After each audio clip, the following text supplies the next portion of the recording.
In a move that has ignited intense debate and legal scrutiny, President Donald Trump has signed an executive order mandating proof of citizenship for voter registration in federal elections. This sweeping directive, aimed at overhauling the voting process, introduces stringent identification requirements that could have far reaching implications for millions of Americans. Welcome to In the Know News, where we bring you critical insights on politics, finance, self care, and technology. Today, we examine the ramifications of this controversial order and what it means for the future of U.S. elections. Under the new mandate, individuals registering to vote must present government-issued documents proving their citizenship, such as a U.S. passport. However, the order notably excludes birth certificates as valid proof, raising concerns among voting rights advocates.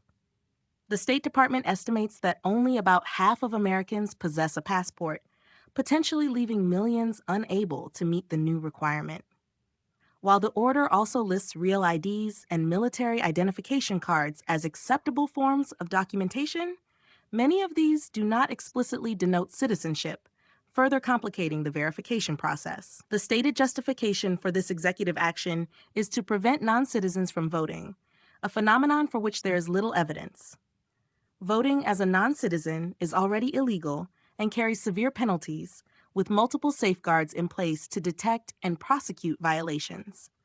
Despite this, Trump has consistently pushed claims of widespread election fraud, despite the lack of substantiated cases. Election law experts have pointed out that the Constitution grants Congress and the states, rather than the president, authority over election procedures, making this executive order vulnerable to legal challenges.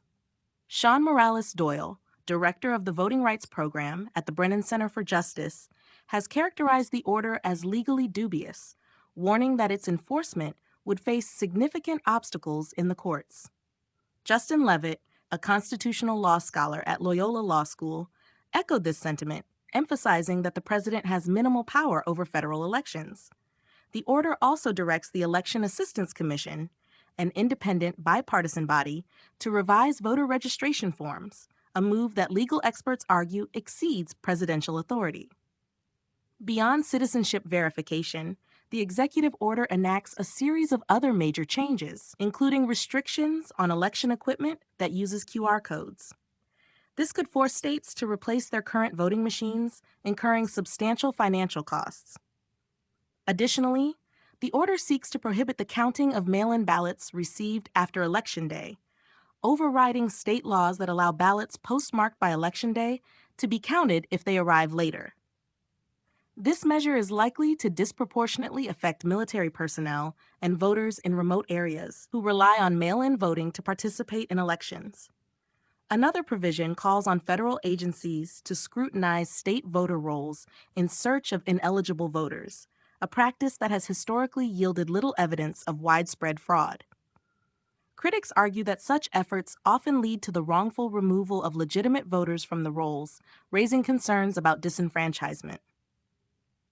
Meanwhile, Republican lawmakers in Congress have introduced the SAVE Act, a bill that would similarly require proof of citizenship for voter registration, but allow birth certificates as valid documentation.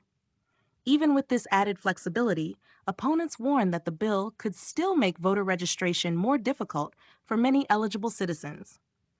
As legal battles loom over Trump's executive order, the future of these voting restrictions remains uncertain. Courts have previously struck down similar attempts by individual states to impose documentary proof of citizenship requirements for federal elections. Given the historical precedent, legal experts predict that this order will face a similar fate.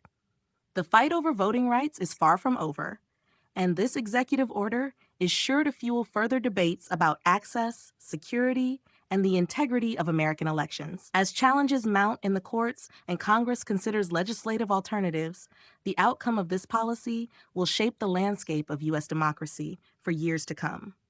Stay informed and engaged, because democracy depends on it. This has been In the Know News, bringing you the facts that matter.